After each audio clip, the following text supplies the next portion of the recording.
नमस्कार दोस्तों, आज की इस क्लास में हम आपको पढ़ाने वाले हैं रेस्पायरेशन के बारे में। रेस्पायरेशन क्या होता है उसको समझेंगे, रेस्पायरेशन के टाइप्स को समझेंगे और रेस्पायरेशन में कौन कौन से स्टेप्स इन्वॉल्व होते हैं, उन सारी चीज़ों को आज के इस क्लास में हम आपको समझाने वाले हैं। तो चलिए शुरू करते हैं। आज के इस क्लास को समझते हैं कि रेस्पायरेशन क्या होता है, उसमें कौन कौन से प्रोसेस इन्वॉल्व होते हैं और रेस्पायरेशन किस स्थान पर होता है, इसके बारे में। सबसे पहले बेटा यहाँ पर हम समझेंगे कि रेस्पायरेशन में क्या टाइप्स होते हैं, कौन कौन से प्रकार के टाइप्स होते हैं रेस्पायरेशन के, उसको समझते हैं। तो फर्स्ट ऑफ ऑल अगर हम यहाँ पर बताना चाहें आपको, तो यहाँ पर देख सकते हैं कि टाइप्स ऑफ रेस्पायरेशन में क्या आता है। एरोबिक रेस्पायरेशन पढ़ना है आपको, एनारोबिक रेस्पायरेशन पढ़ना है, रेस्पायरेशन, ठीक है, एनारोबिक रेस्पायरेशन। उसके बाद पढ़ना है ह्यूमन के अंदर रेस्पायरेशन के बारे में, ह्यूमन रेस्पायरेटरी सिस्टम के बारे में पढ़ना है।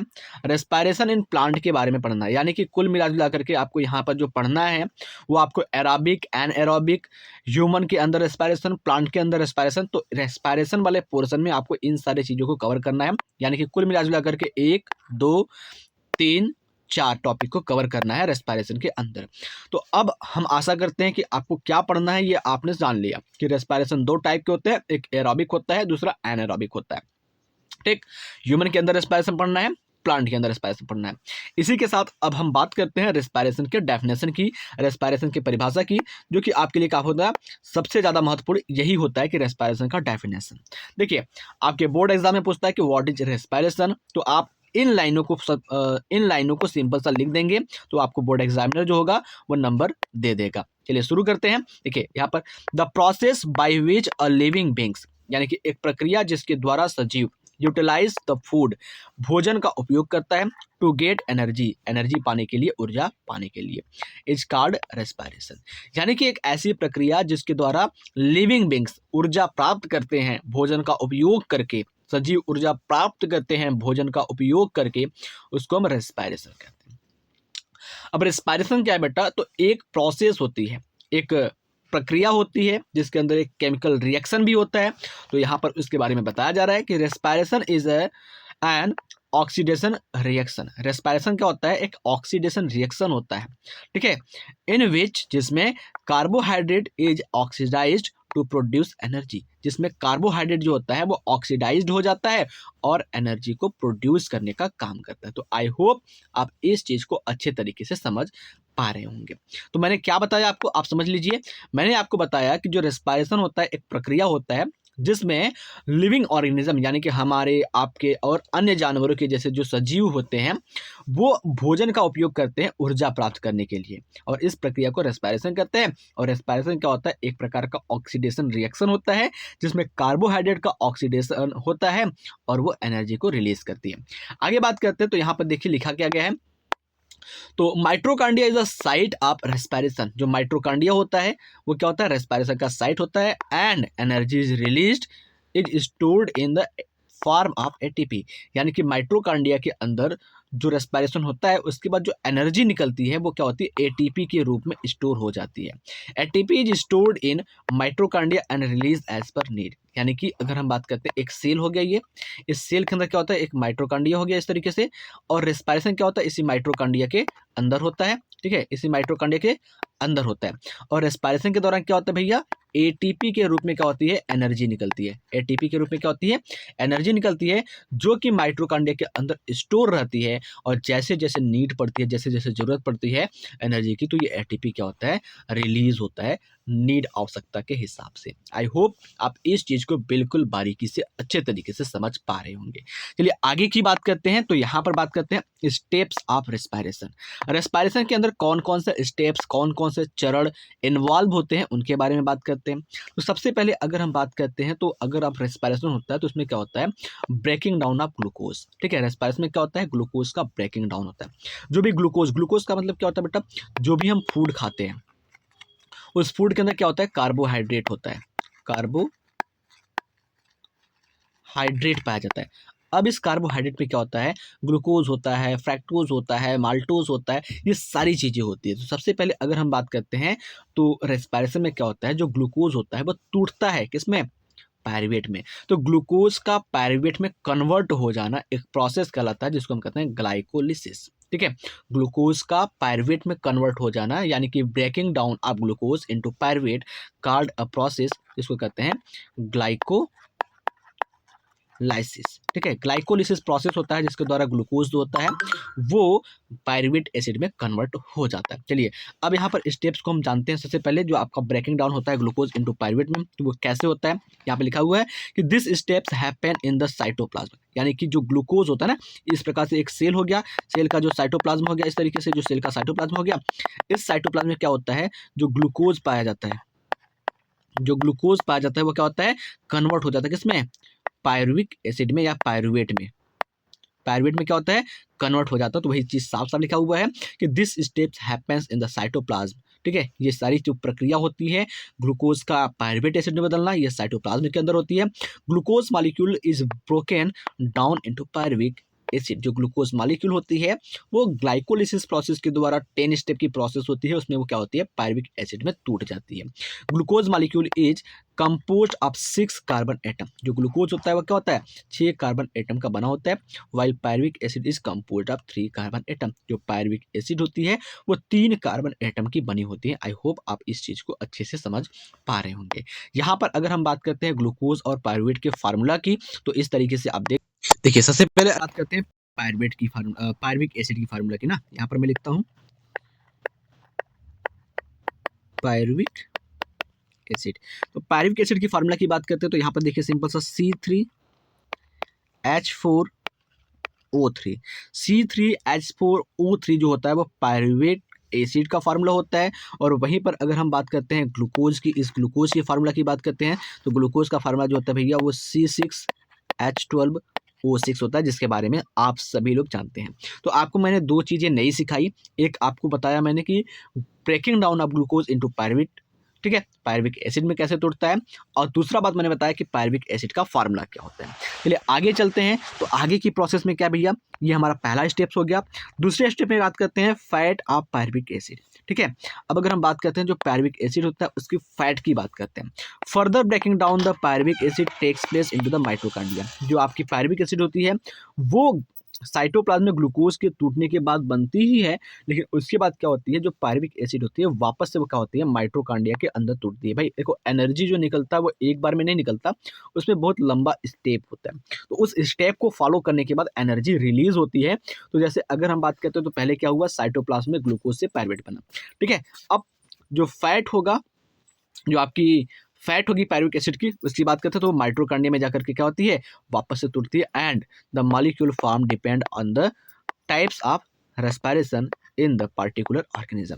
जो मॉलिक्यूल होते हैं वो बनते हैं अलग अलग और वो डिपेंड करते हैं कि किस प्रकार के ऑर्गेनिज्म के अंदर रेस्पिरेशन हो रहा है। Respiration is the 2 types which aerobic respiration and anaerobic respiration. तो यहाँ पर मैंने आपको 2 स्टेप्स के बारे में बताया। पहला आपको बताया कि ग्लूकोज का पायरुविक एसिड में टूटना, और दूसरा बताया मैंने आपको पायरुविक एसिड के जो फैट होते हैं वो माइटोकॉन्ड्रिया में जाकर के टूटते हैं। और पायरुविक एसिड का जब फैट टूटता है तो वहाँ पर अलग अलग प्रकार के मॉलिक्यूल्स बनते हैं, और वो डिपेंड करता है कि किस प्रकार के ऑर्गेनिज्म के अंदर रेस्पिरेशन हो रहा है। जैसा कि मैंने अभी आपको यहाँ पर नोट करके दिखाया कि जो रेस्पिरेशन होता है वो 2 टाइप का होता है, एक एरोबिक रेस्पिरेशन होता है और दूसरा एनएरोबिक रेस्पिरेशन होता है।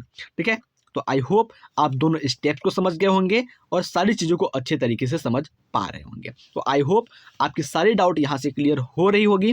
तो अब अगर हम बात करते हैं रेस्पिरेशन इन्वॉल्व्स, यानी कि अगर हम बात करते हैं रेस्पिरेशन में क्या क्या चीज़ें पाई जाती है, कौन कौन सी चीज़ें ह्यूमन के अंदर या एनिमल के अंदर या प्लांट के अंदर रेस्पिरेशन के दौरान इन्वॉल्व होती है। उसको देखो, मेरा एक ही कॉन्सेप्ट है, मैं आपको रिकॉर्डेड वीडियो दे रहा हूँ, सारी की सारी डाउट्स आपके क्लियर करने का प्रयास कर रहा हूँ। कोई भी दिक्कत हो तो आप हमसे कमेंट बॉक्स में कांटेक्ट कर सकते हैं। ठीक है, और हमारे चैनल के जो अबाउट सेक्शन है वहाँ पर इंस्टाग्राम है, वहाँ पर मैसेज करके आप हमसे कांटेक्ट कर सकते हैं, या किसी भी तरीके से अगर आपको कोई दिक्कत हो तो आप कमेंट करेंगे। अगर ज़रूरत पड़ेगी तो मैं उस पर पार्टिकुलर एक वीडियो बना करके समझाऊंगा, शॉर्ट या लॉन्ग, या हो सकेगा तो पूरी की पूरी डाउट मैं आपके कमेंट सेक्शन में ही क्लियर करने की प्रयास करूंगा। रेस्पिरेशन, अब अगर रेस्पिरेशन इन्वॉल्व्स की बात करते हैं, देखिए यहाँ पर क्या लिखा हुआ है, रेस्पिरेशन के अंदर क्या होता है, गैसियस एक्सचेंज पाया जाता है। अब गैसियस एक्सचेंज की बात करते हैं, देखो सिंपल सी बात करते हैं तो गैसियस एक्सचेंज में यहाँ पर देखते हैं एक छोटा सा हम बना लेते हैं ढिलोराम को। ठीक है, अब क्या होता है गैसेस एक्सचेंज के दौरान क्या होता है, जब ये ढीलू राम क्या करते हैं, ऑक्सीजन को अंदर लेते हैं तो क्या करते हैं, कार्बन डाइऑक्साइड को बाहर छोड़ते हैं। ठीक है, ऑक्सीजन को अंदर लेंगे तो क्या करेंगे, कार्बन डाइऑक्साइड को बाहर छोड़ेंगे, जैसा कि हम सभी करते हैं। तो गैसेस एक्सचेंज में बेटा क्या होता है, गैसेस एक्सचेंज में कार्बन डाइऑक्साइड और ऑक्सीजन का एक्सचेंज होता है। तो यहाँ पर लिखा हुआ है कि intake of oxygen from the atmosphere, atmosphere से क्या करते हैं, ऑक्सीजन को लेते हैं and release of carbon dioxide, जिसको कहते हैं ब्रीदिंग। तो देखो ब्रीदिंग क्या होती है, एक ऐसी प्रोसेस होती है जहां पर एटमॉस्फेरिक ऑक्सीजन को अंदर लिया जाता है, हमारे पर्यावरण हमारे आसपास में जो ऑक्सीजन उपस्थित होते हैं उसको अंदर लिया जाता है और कार्बन डाइऑक्साइड को बाहर लिया जाता है। अब दूसरा स्टेप में क्या होता है, breaking down of the simple food in order to release energy inside the cell.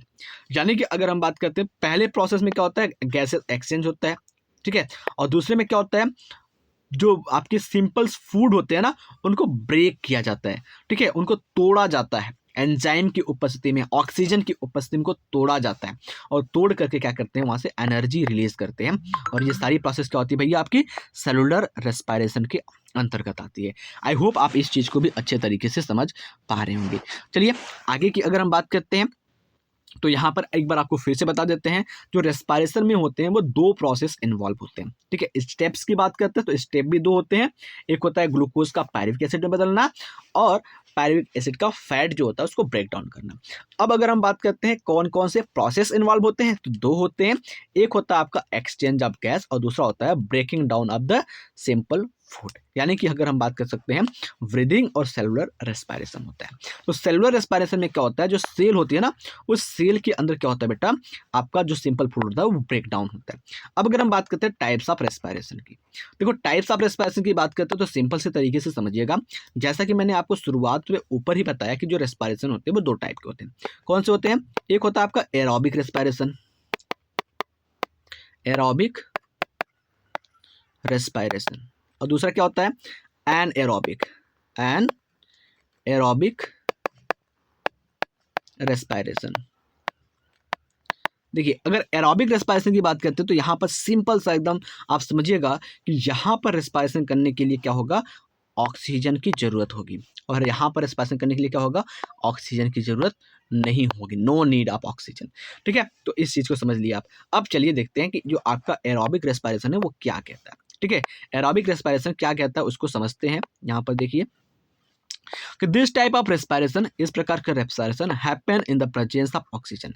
जैसा कि मैंने यहाँ पर लिखा है ना, एरोबिक रेस्पिरेशन कहाँ होता है, तो ऑक्सीजन के प्रेजेंस में होता है। लिखा है क्या, सिंपल सा, this type of respiration happen in the presence of oxygen, oxygen के प्रेजेंस में होता है। Pyruvic acid is converted into the carbon dioxide, जो पायरुविक एसिड होती है माइटोकॉन्ड्रिया के अंदर, वो क्या होती है, वो कार्बन डाइऑक्साइड के अंदर कन्वर्ट हो जाती है। एक बार फिर से देखिएगा ऊपर, जैसे मैंने क्या बताया था आपको, जो ग्लूकोज होता है, ग्लूकोज को मैं जी से लिख रहा हूँ, ग्लूकोज कन्वर्ट कहाँ हो रहा है, पायरुविक एसिड में लिख रहा हूँ। ठीक है, पायरुविक एसिड में हो रहा है। अब अगर हम बात करते हैं, अब ये पहला स्टेप हो गया, रेस्पिरेशन का पहला स्टेप हो गया, स्टेप 1 हो गया। अब दूसरे स्टेप की बात करते हैं तो क्या होता है, जो आपका पायरुविक एसिड का फैट होता है ना, पायरुविक एसिड का जो फैट होता है वो कहाँ जाता है, माइटोकॉन्ड्रिया में जाता है, और माइटोकॉन्ड्रिया में क्या होता है, ब्रेक डाउन होता है। अब ब्रेक डाउन होने के बाद ये दो टाइप के प्रोडक्ट निकालता है, एक तो कार्बन डाइऑक्साइड निकालेगा, कब कार्बन डाइऑक्साइड निकालेगा, जब रेस्पिरेशन आपका एरोबिक होगा। ठीक है, यहाँ पर समझ में आया आपको, जब एरोबिक रेस्पिरेशन होगा तो क्या करेगा, वो कार्बन डाइऑक्साइड निकालेगा, कौन, जो आपका पायरुविक एसिड होगा वो। और अगर एरोबिक रेस्पिरेशन नहीं होगा तो क्या करेगा, लैक्टिक एसिड निकालेगा, क्या निकालेगा, लैक्टिक एसिड निकालेगा। तो आई होप आप इस चीज को समझ पा रहे होंगे। Energy is released and water molecule is also formed at the end of this process. ठीक है, तो एरोबिक रेस्पिरेशन के दौरान क्या होते हैं भैया, जो पायरुविक एसिड होते हैं वो कार्बन डाइऑक्साइड में ब्रेक डाउन होते हैं और पानी भी बनता है और एनर्जी भी रिलीज होता है। ठीक है, तो आई होप आप इस चीज को समझ पा रहे होंगे। चलिए अब अगर हम बात करते हैं दूसरा जो आपका है एरोबिक रेस्पिरेशन। ठीक है, एन एरोबिक रेस्पिरेशन की बात करते हैं, तो एन एरोबिक रेस्पिरेशन में क्या कहा जा रहा है उसको समझिए। Anaerobic respiration, this type of respiration happen in the absence of oxygen.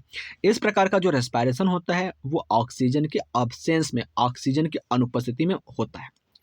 Pyruvic acid is either converted into the ethyl alcohol और लैक्टिक एसिड। ठीक है, जो पायरुविक एसिड होता है, पायरुविक एसिड का मतलब बेटा C3H4 O3। ये क्या होते हैं, आपके लैक्टिक एसिड में या फिर एथिल अल्कोहल में कन्वर्ट हो जाते हैं बजाय कार्बन डाइऑक्साइड में कन्वर्ट होने की। अगर ऑक्सीजन के प्रेजेंस में हो रहा है तो वो क्या होगा, कार्बन डाइऑक्साइड के रूप में कन्वर्ट होगा, और ऑक्सीजन के अब्सेंस में हो रहा है तो क्या बनेगा, ये लैक्टिक एसिड बनेगा या फिर एथिल अल्कोहल बनेगा। इस चीज़ को समझ में आया। Ethyl alcohol is usually formed in the case of anaerobic respiration in microbes like yeast और बैक्टीरिया।